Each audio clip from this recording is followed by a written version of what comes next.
Qizim Laylodan ayrilganimga 10 kun bo'ldi. Uning kulgusi, uning oyijon degan shirali ovozi quloqlarim ostida jaranglar. Har safar ko'zlarimni ochsam, uning bo'm-bo'sh xonasiga tikilib qolardim. Eng dahshatli voqealar 3-kuni boshlandi. Erta tongda erim Rustamning telefoni jiringladi. Qabriston qorovuli ekan. Uning ovozi xavotirli. Tezda yetib kelinglar. Qabristonga qanday yetib borganimizni bilmayman. Uzoqdan qizimning qabri ko'rindi. Uning yonida qizimni oq kafanga o'ralgan tanasi tuproq ustida yotardi. Dunyoyim ag'darilib ketgandek bo'ldi. Qishqirib yubordim. Rustam meni mahkam quchoqlab oldi. Bu qanday bo'lishi mumkin?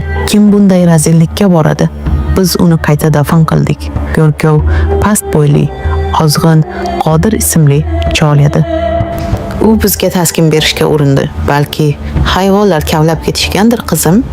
Ko'p bo'lib turadi bunaqasi, dedi u past ovozda. Uning so'zlarida qandaydir soxtalik bor edi. Lekin o'sha paytda bunga e'tibor beradigan ahvolda emas edim. Yuragim parcha-parcha bo'lib ketadigandek edi. Ertasi kuni tongda yana o'sha telefon, yana o'sha manzara. Faqat bu safar Layloyimning tanasi qabrning boshida go'yo o'tirgandek suyanib turardi. Sochlariga kimdir bir dona oq atirgul qistirib qo'ygan edi. Bu vahshiylik edi. Bu aqlga sig'masdi. Bu hayvonning ishi, dedi Rustam. Uning yuzida endi nafaqat qayg'u, balki qo'rquv ham zohir edi. Men aqldan oza boshladim. Kechalari uxlay olmasdim. Har bir sharpadan cho'chib pishardim. Go'yo qizimning yig'lagan ovozini, uning oyijon menga sovuq degan pichirlashini eshitayotgandek bo'lardim. Rustam meni ovutishga harakat qilardi. Lekin uning ham ko'zlarida qo'rquv bor edi. Biz yana Go'rkov bilan gaplashdik. Go'rkov bizni diqqat bilan eshitardi. Qizingiz yoshmidi, dedi u kutilmaganda.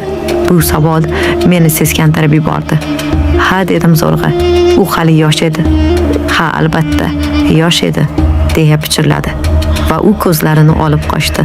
3-kecha yana o'sha dahshat takrorlandi. Bas, chidab bo'lmaydi. Rustamning sabr kosasi to'ldi. Men bugun qabristonda qolaman, dedi u qat'iy. Kimligini o'z ko'zim bilan ko'rmaguncha tinchimayman. Men uni yolg'iz qoldira olmadim. Qo'rquvdan butun vujudim qaqshab ketsa-da, u bilan birga bordim.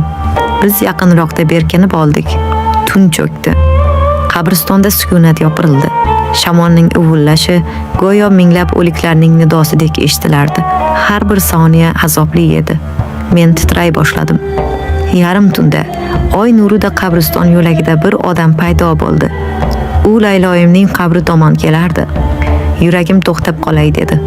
Bu o'sha Go'rkov edi. U qabr oldiga bordi. Biz ko'rgan narsamizdan muzlab qoldik. Rustam chidab tura olmadi. U yitqichdek otilib Go'rkovga tashlandi. Men esa faqat qichqirardim. Ovozim bo'g'ilib, xirillab chiqardi. Biz uni ushladik. Militsiya keldi. Tergov boshlandi. U faqat mening Layloyim bilan emas, shu qabristonda dafn etilgan boshqa yosh, turmushga chiqmagan qizlar bilan ham o'sha jirkanch ishini qilgan ekan. Eng dahshatlisi, uning so'roqdagi so'zlari bo'ldi. Unda zarracha pushaymonlik yo'q edi. U telbaga o'xshamasdi. Uning so'nggi so'zlari mening miyamda bir umrga muhrlanib qoldi. Tergovchi undan nega bunday qilganini so'raganida, u shunday javob berdi. Men ularga yomonlik qilmadim-ku. Men ularga faqat o'z umrida ko'rmagan mehrni berdim xolos.